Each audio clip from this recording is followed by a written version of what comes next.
Well, to say the least, this is going to be a packed day. This is wild. Yeah, in some ways good, some ways bad, but it's something that was one thing we were hoping for out of the Oscar nominations this year, unpredictability. Believe me, unpredictability is the word of today. And the reason I say that is because there were a lot of things that were guaranteed to get in that just didn't. There were a lot of things that surprised everyone by getting in, and then there were some head scratchers that just kind of like, yeah, we knew it was going to get in, doesn't matter, so. And it did, so there you go. But, don't get it twisted. We are not going to be doing our predictions in this video. Actually, AJ and myself are going to be watching the shorts, because we're going to be seeing them in Athens. And we're still going to catch up on a couple of things. So, once we do that, we're going to have an actual prediction video, and I believe that's going to be sometime in mid-February, if I had to guess. I think that sounds about right. Maybe after the BAFTAs. After the, it'd be much easier to do it after the guilds, Yeah, we have the BAFTAs, all the guilds, of course. Which actually, the first guild award is going to be the day after the SAGs. So it's Sunday. Yeah, that's PGA. Mm-hmm. I believe so. Yeah. So we're not going to be talking about predictions in this video. This is basically one of those videos that basically tells us what we already knew, what we didn't know, and how could we know about the Academy Award nominations that were this morning. And it is in the noontime, time frame, which means I've been on social media silence since midnight when I put up the SAG video, which you guys can check out, the cluster that is the SAG video. And, of course, next week we're going to be talking about the BAFTAs. The week after is going to be the Film Independent Spirit Awards, and the first Thursday in February is going to be the Oscars. So, that's what we're looking at right now. And if things change, then who knows? They might. But that's what we're looking at, hopefully. That being said, let's talk about this interesting turn of events for the Academy Awards this year. We're going to start with the bottom, go all the way up to the top, and as usual, AJ, take it away. We don't really have much to say about the shorts. No. Except, obviously, almost everybody, you can tell because of Frozen's box office. Yes. Almost everybody has probably seen Get a Horse. Yes, completely. Which was nominated in animated short and will probably win. It's going to be awesome to see it in a 2D format, because I haven't seen it in 2D yet. So, that's pretty much all I have to add to the short for now. Subconscious password. Yeah. Check it out if you get a chance to. It's definitely worth a view. We'll just go with that. It's really out there. What was that other one we saw that was like... It was like... The audio was like a phone call that was like a breakup, and what was on screen was like... Requiem for a Romance? Something like that. Yeah, it was really good too. It also blanked here. I am happy, very happy that Room on the Broom got nominated, because it's really good, and it's really funny, too, so... And it's got a lot of recognizable British voices. It's kind of like how the Gruffalo was. Yeah. I mean, it's exact same. It's also, it was like the version we saw was on BBC too. So there you go. So that's pretty much what we say about the shorts. No big surprises here, because honestly, when it comes down to it, we haven't really seen everything yet. But trust me, by the time we do our actual predictions, we'll have seen everything. Mm-hmm. So what's next? Documentary. Oh boy, this is a very interesting category. Well, we can talk about what's missing. Yeah. Like Blackfish. Blackfish is out. Stories We Tell. Stories We Tell is out. Yep. Tim's Vermeer is out, which I can't say Academy Award nominated director Teller now. Sadly. I'm still a little surprised Which Way's the Front Line from Here didn't make it. Yeah, you were predicting that pretty much from the get-go.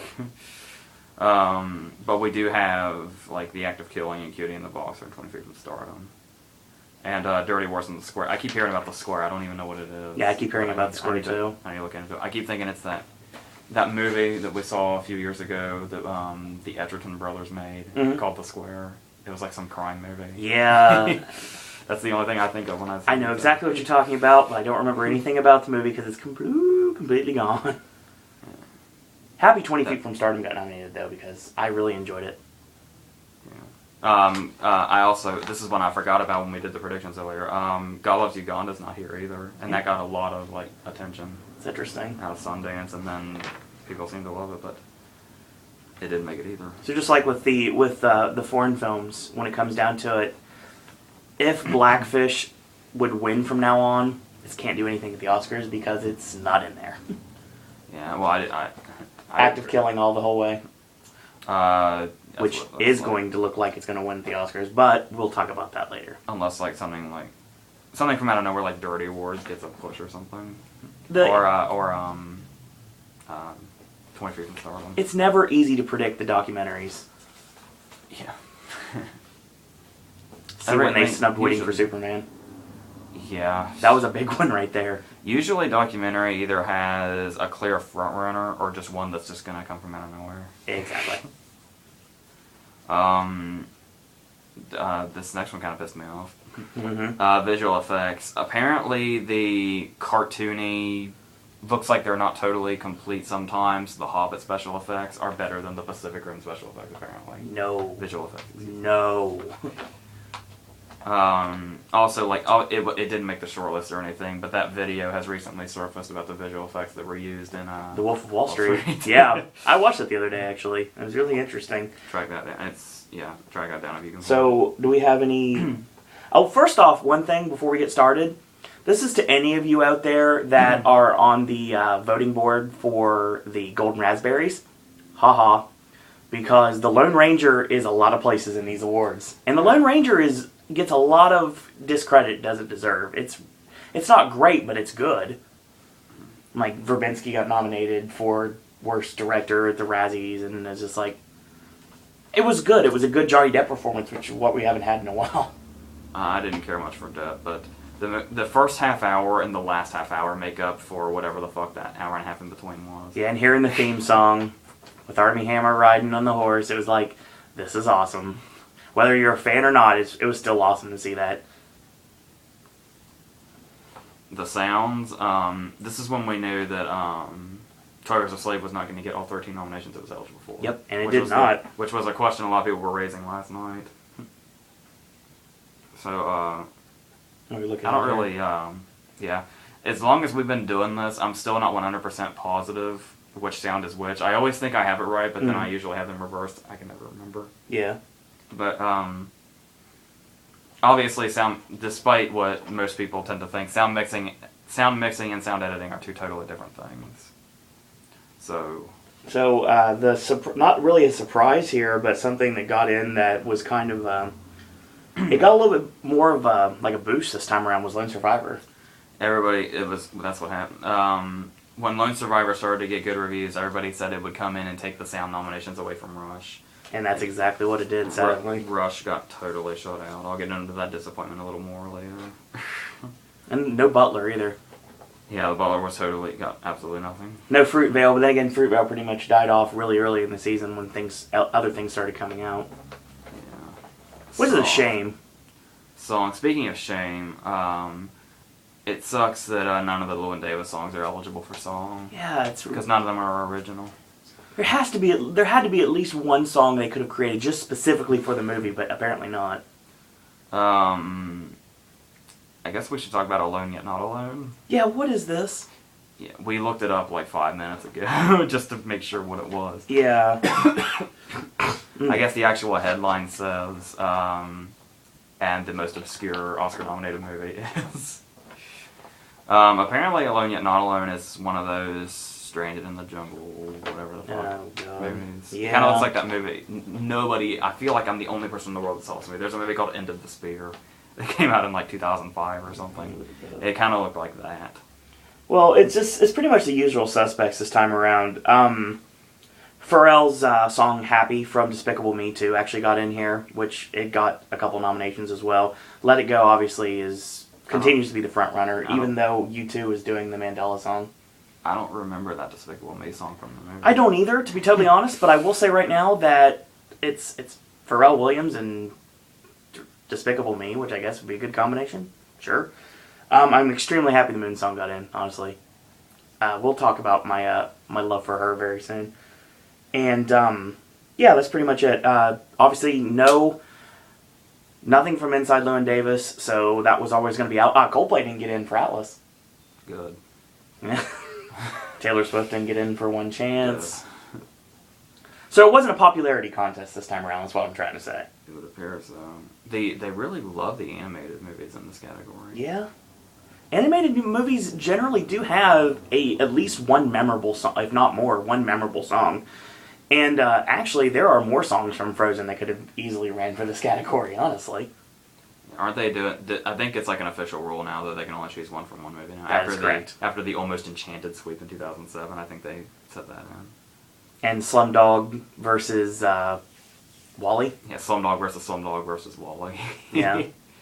It's A.R. Rahman for 2 hours, and then poor John Legend comes out, and he performs a song from Wall-E. For like 30 seconds. Because Peter Gabriel wouldn't come out and waste his time by coming out for 30 seconds. And I don't blame you there, Peter Gabriel. Score is Zimmerless. I'm so happy that Newman got in for Save Mr. Banks. I love the score, and I'm very glad it got in. It's one of the only nominations, sadly, for Banks this time around. And I don't see how, honestly. Philomena is a surprise that everything else is pretty, Everything was pretty much set in stone. Notice they're not credited as Arcade Fire. No, but I love that score. Like, if you work, like, obviously, everybody knows I work in a movie theater. When you work in a movie theater, you tend to clean, like, when the credits are rolling, and you hear, that's how I can hear score somewhat, too. Some of that is score towards the end. And speaking of Spike Jonze... Yes! This is so awesome, people. Academy Award nominated film, Bad Grandpa. Bad Grandpa. We said it was going to happen, too, and it did. This actually goes back to, I don't know if you remember this, in 2010, when Jackass 3 came out, they actually made these really elaborate for your consideration posters. Yeah, I remember that. That said, for your consideration for Best Picture in all other categories, Jackass 3. That's amazing. Well, a movie with Jackass in its title is now an Oscar-nominated movie. I know there are a lot of people that are happy about that right now, Dickhouse. And The Lone Ranger's back. Yes.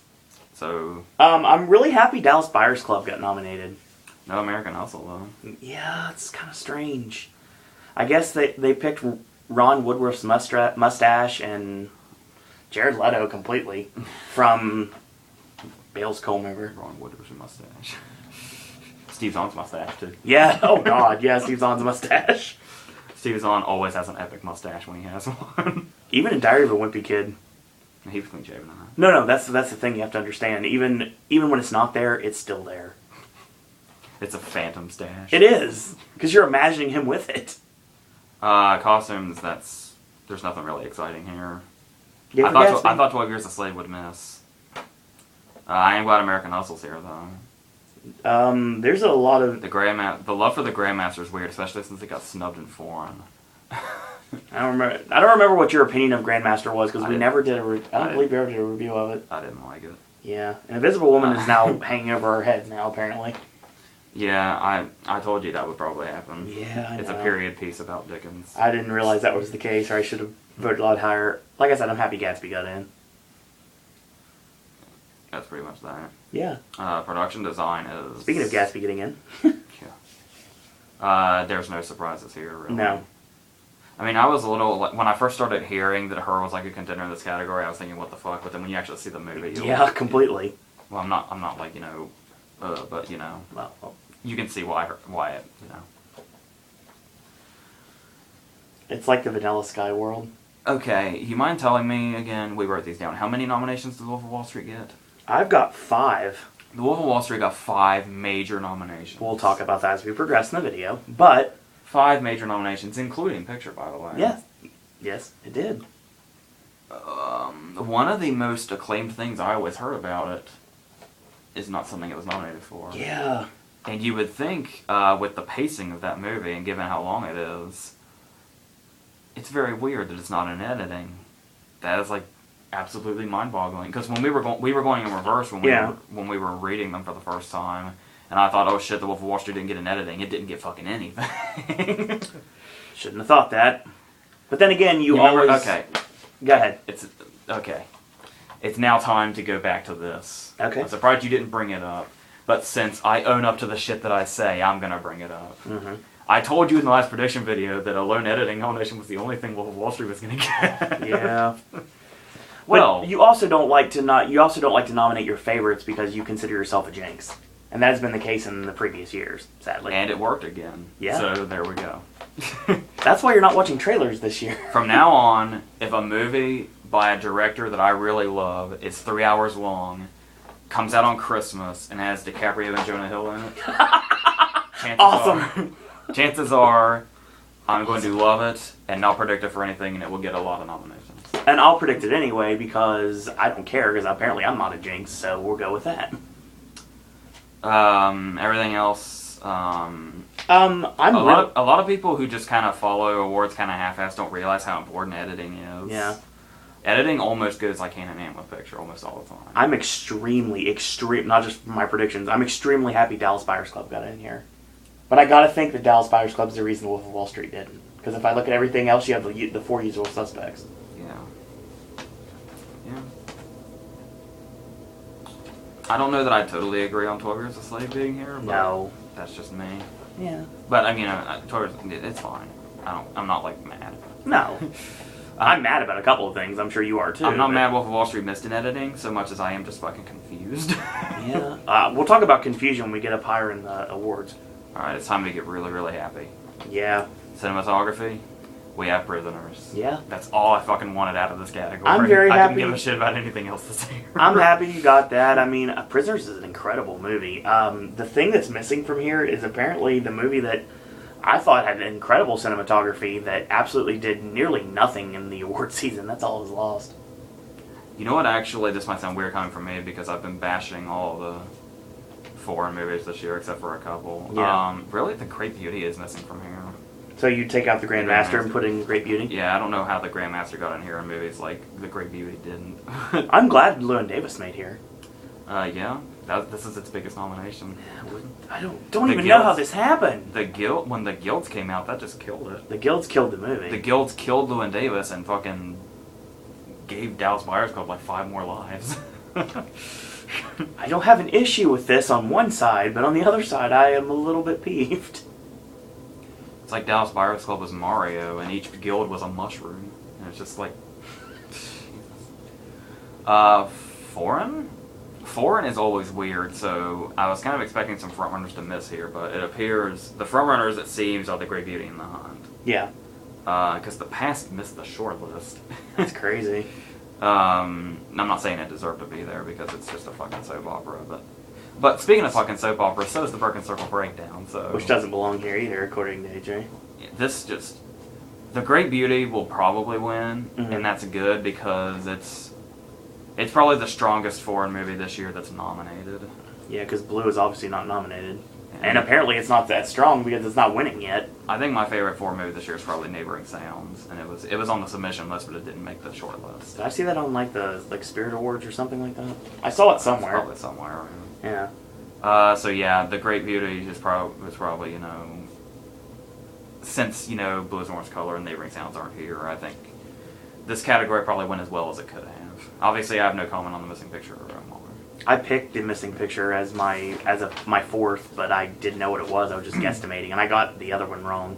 I'd have Omar running. I had everything else in my original lineup. There's no surprises in animated, but I will just say... Good job.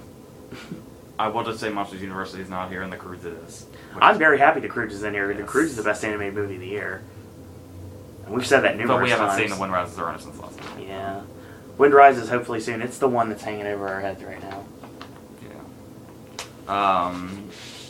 Hopefully we'll be fine. You realize after looking at what we're going to go into it, picture nominees, we like to watch everything theatrically. Boom covered. It appears so. That doesn't happen very often either. Not And we only had to leave town for like 3 hours. Yep, indeed. 4. But still, unlike most people that are watching in a small town, we actually did this. I haven't done that since 2008. Exactly. Because there was that really nice time in 2008 where our theater, for 1 week, had all 5 pictures. Oh, it was so awesome! Yeah, I remember you sat in the reader and watched it while I was working one day. Yeah. Because you had to go. We had a plan, Mm-hmm. and then you had to go into work suddenly because they called you. And then I Yeah. was like, well, you know what? I'm just gonna watch the reader just because I can. I watched the reader with my my effervescent yo-yo at my old place. That's the only thing that got me through that movie. Adapted. This is pretty much what everybody was predicting, and it is nice that Where are we? IMDb has messed up yet again. They didn't credit Ethan Hawke and Julie Delpy for Before Midnight. Apparently, just Richard Linklater wrote Before Midnight. Tell Hawke and Delpy that. Yeah, this was my 5. Yeah, this was your 5 too, I believe.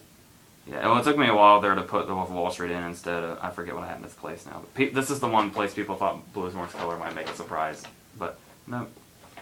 Blue is Morris Color got completely shut out. It's not an actress or any text or anything. Another thing about not getting into adapted would be August Osage County too. Tracy Letts, yeah, that's who I have in place of Wolf. I'm pretty sure you did actually. I remember saying that. Because I was hell-bent that Tracy Letts was getting in, and it kind of makes me sad now that I realize he's not, because I just realized that just now. It's always nice when you realize something on camera, isn't it, folks? You can just, like, look back and see what you really thinking. I liked August, but I wanted Tracy Letts more in on the merit of his name. Yeah. I'm doing what I'm getting mad at them for doing sometimes. Well, don't worry. There's some people from Killer Joe that got some accolades. You're good. He also wrote Bug. Yeah, that's true. Michael Shannon. Yeah. So we'll talk about that later. Original screenplay. I think after a while, this is what everybody was predicting after WGA came out. Yeah, this was my 5 too. These are the WGA nominations, aren't they? So happy Dallas Buyers Club got that spot. I don't like Blue Jasmine. I do, but I don't like it as much as people think I do for what I predict it for. I don't like that it's here. It's taking up a spot that so many other movies could have. Yeah, but there's like a whole other 10 movies that could be in here. It gave Woody Allen a nomination, which I knew was going to happen. Like he needs a 30th one. I know some people might say the same thing about the Coen brothers. The Coen brothers missing was a big one too. But then again, after Inside Llewyn Davis pretty much got blanked at the builds, it was kind of like, it may not do anything. Okay, so fuck everybody that told me Paul Greengrass was getting snubbed that I didn't believe. Including this guy right here. I seriously thought Greengrass was perfectly fine. I don't know what happened. Yeah, weirdly at the last second I had Scorsese and Spike Jonze as mine, because I thought Spike Jonze would get him for her, but Alexander Payne... Yes, let me just say this though. I mentioned this earlier. Did hang on. Sometimes when you do predictions that much, you kind of get hung up on you hope your predictions are right so you don't look like a dumb fuck. Yes, exactly. Which I'm about to in about 2 seconds. Once you come to terms with how your predictions went out, you forget to like be happy. Yeah. Because I was sitting here going, oh shit, Greengrass missed, after I was the one person saying, oh my god, it's going to happen. Mm-hmm. It totally made me forget that Scorsese's in here. Yeah, exactly. Which is amazing. And it took me a second to register that. Yeah, we'll talk about The Wolf of Wall Street a little bit more in just a few minutes. Payne. I actually started to doubt Payne, but there he is. It's always a black and white movie, almost never fails. Yeah, and you knew just as well as I did Francis Ha wasn't running, so... Well, they love Payne. Yeah. The Oscars are very masochistic. So, that makes it sound like I hate Payne's movies, but it's just a fun. Yeah. Okay, so this theory is completely shot that Russell and Scorsese would beat one or the other. Nope, it's both. Okay, fine. Whatever. I still think Russell was doing way too much Scorsese for him to be here, but whatever. I think Russell. I love Russell. I do too. Obviously, it's me we're talking about here. It's just, I just wouldn't have put him in for that. I really like the movie too, but that's just not what I would have put him in. Yeah, I love the movie. Okay, go ahead and gloat. Yeah. Because that's really the only thing to talk about here. Yeah, seriously, I've been Apart saying from it. The fact that Oprah's not here. That's another thing. I've been saying it. 2 things since the beginning. Well, number 1, the first thing I said since the beginning was proven completely wrong. We'll talk about that in a minute. The thing I said since the beginning was that Sally Hawkins was going to get in for Blue Jasmine, and that yes, she did. I'm not completely shocked, but I'm a little bit surprised, to be honest. That it was funny because we were going over the nominations, and we got to the 4th, and they were holding me on that 5th nomination, and I was thinking, oh, but please let it be Sally Hawkins, please, and it was. And so Oprah did not get in. So the Weinstein loves shifted to August to Meryl Streep and Julia Roberts instead. Yeah, because remember, for the longest time, everybody was saying that Oprah was like the front runner. Oprah plus Weinstein equals Oscar, yeah. But I said that in the first video, but Oprah missed. Yeah. That was a big deal right there. I'm sure she can fall back on her billions of dollars, so it's not a big deal that she misses. And I have a feeling maybe she may do something else down the road, potentially, to get her another nomination. Mm-hmm. But another person that's not in here is Octavia Spencer, but I think she fell off the wagon real quick. Yeah. Which is a shame. For some reason, people brought their faith back when she won National Board of Review, but that doesn't. And Scarlett Johansson didn't get in for her, which I know a lot of people were predicting towards the end. I'm relieved. Yeah. All right. This next category makes me really sad. I'm not happy with this for good reasons. It makes me really sad, but there's something in this person's place that has shocked me so much that I'm thrilled, so I don't really know how to feel about it. I had this person in one of my early predictions, but I ended up taking him out at the last minute, right before the December predictions. And now I wish I didn't. Obviously, it is fucking amazing, hilarious, and awesome that Jonah Hill is here. Yes, completely. I feel so many positive emotions, the fact that Jonah Hill's here. But Daniel Bruhl isn't. Daniel Bruhl isn't. And that really, really makes me sad. And the surprise nomination I was talking about for Hanks for Saving Mr. Banks just didn't happen. Actually, as a matter of fact, to throw it out there early, Hanks didn't happen, period, this year. Because I was really doubting Cooper there for a while. I had Cooper and Fassbender and Jared Leto the whole time, and then the other two kind of fluctuated. I don't know why you're so pissed about Barkov. Okay, Abdi's fine. I don't mind, but I think someone else should be in his place. Like you said, Daniel Bruhl. James Gandolfini. Yeah. I was predicting Gandolfini. I thought that would happen. Obviously, the one I really want in that spot is James Franco. Which goes to show you, when I was telling you, everybody's like, oh, they're just going to get nominated because they're dead. And you have to keep telling people, posthumous nominations are not a common thing. No. And this will go down to further prove that. Yeah. So the next person that dies that is up for a possible nomination... Don't guarantee their win. Yeah. And obviously that's not the excuse. Don't even guarantee their nomination at this point. Mm-hmm. Well, I don't have any...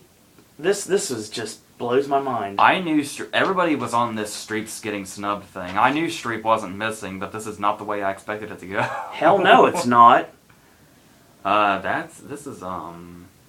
This is weird. This is how I knew that there was no chance that Saving Mr. Banks was doing anything else, because the one bright spot that everyone always talked about was Emma Thompson, and she got in the BAFTA, and she got in everywhere else, but did not make the Oscar lineup, and I still don't understand why. Amy Adams got in, which is a lot of people thought she was the one on the chopping block, but she wasn't.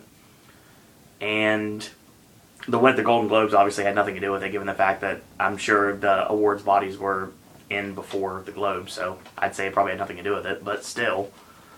I gotta say right now, obviously I have a lot of love for Saving Mr. Banks, as you guys well know, but I'm really happy my American Hustle crew is doing so well this year. Yep. And speaking of... You know it. Okay. Let me just say this for a second. Okay. Every single video I said Forrest Whitaker. Yes, you did. And I stuck with it. Yes, you did. And I said he got his SAG nomination, which was a big deal. Yeah. And I said, well, even if he doesn't make it, I'm going to keep predicting him, but even if he doesn't make it, I will always have that SAG nomination. Yes. Well, now that I have come to terms with the fact that that prediction didn't happen, I'm going to tell you how fucking incredibly awesome it is that both DiCaprio and Bale are here. It's so awesome, too. Amazing. I had Bale in, and I had DiCap missing because everyone was saying, at the very end, everyone was saying that Hanks was going to miss for Captain Phillips. And the movie looked to be too strong for that. Abdi was going to get in, most likely, so, and he did. And the movie got in, and it ran for screenplay, and it got a lot of tech awards, and it's like, when it gets up to, and it's run for picture, too. When it gets up to it, it's like, Hanks gets snubbed. That's very surprising. Which blows my mind.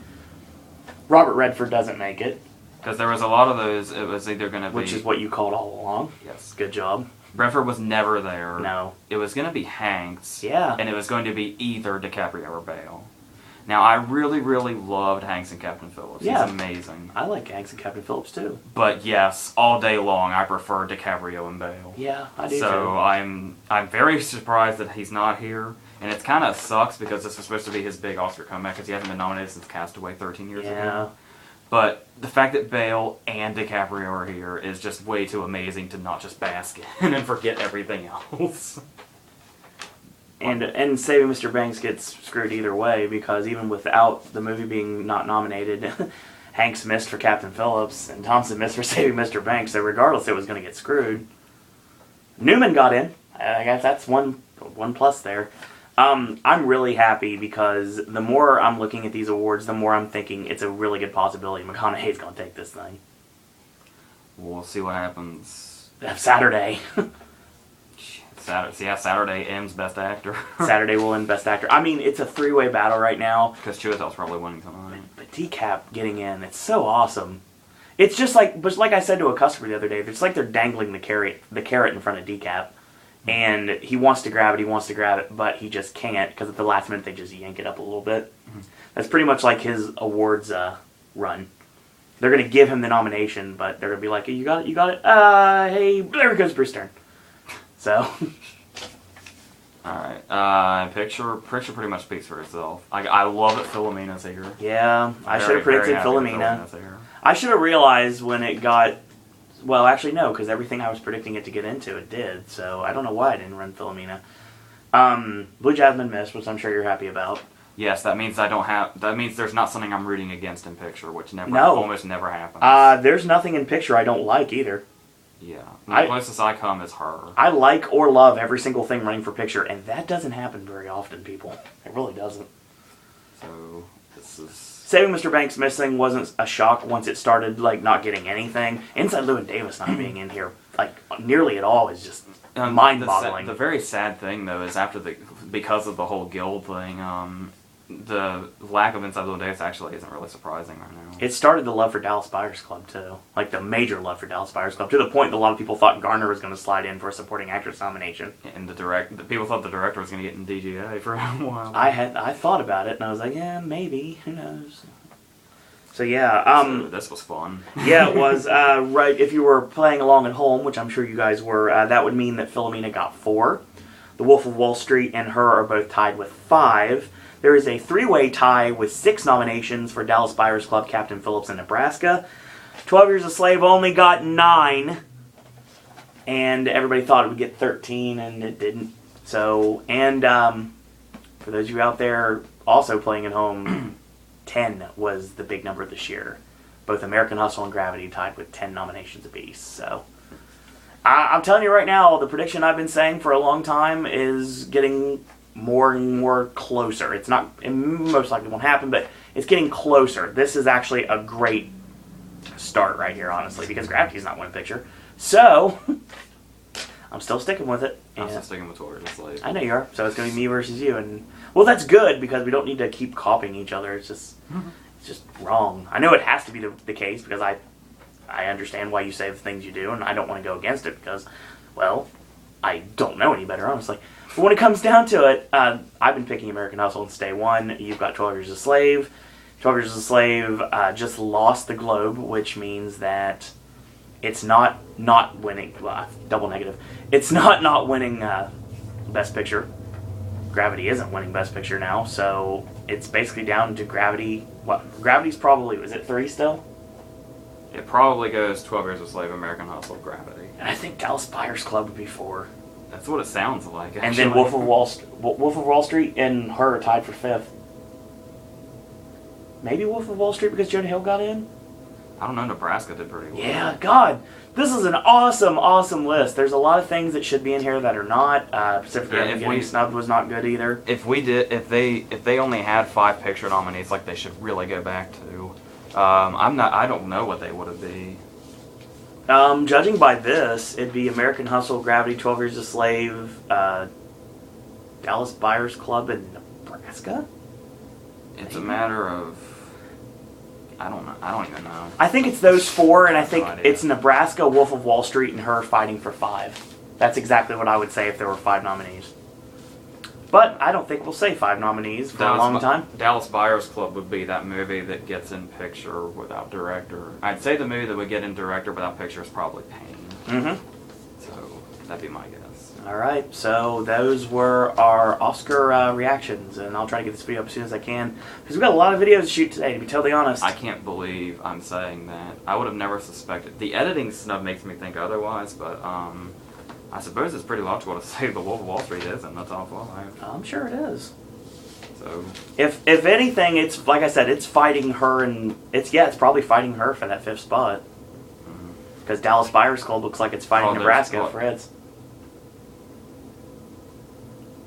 No, It'd be Nebraska and then her, Yeah. I think. Yeah, it would have to be. Okay. And Wolf of Wall Street's there too. So I mean, the point is that we were happy to be wrong in some of these cases, and it made for a very interesting several minutes when we were finding out with what actually did get nominated. And obviously, awards content on Pop is not done, not even close. No, God no, not even close. We have our Oscar-themed verses, which are going to be running throughout the rest of the month. And then February starts the Love theme, which I think I got that schedule figured out now. We have the SAG video, which is posted today. Then, of course, next week is the BAFTA, and the week after is the Independent Spirit Awards. I said that the first week of February is going to be the Oscar video, but I might end up making that longer so AJ can have some time to rest a little bit. Since we only have one award show, we only have the BAFTAs on February 16th, so that's the only thing in February we have to worry about, so that's good. And then we have kind of a break until the Spirit Awards and the Oscars, March 1st and 2nd, so there we got that. And, of course, prediction video for the Oscars will be coming soon, so stay tuned for that. And once the Critics' Choice Awards are over tonight, we're going to be doing a recap of that this weekend. Got brand new verses, like I said, this weekend, and big video this weekend. It's Her, it's August, it's Nebraska, and it's Inside Llewyn Davis. So 2 movies that did well at the Oscars, 2 movies that just didn't. And that's going to be all in one compilation video that's going to be shot later today, and it'll come out on Friday, because Friday we're going to be watching 4 movies theatrically, so we don't have time to put a video on Friday, so that's why I'm putting out that video on Friday. So, in the meantime, thank you guys and girls out there for watching. Awards content will continue on Pop, and until a little bit later, boys and girls, that's all we got to say about that.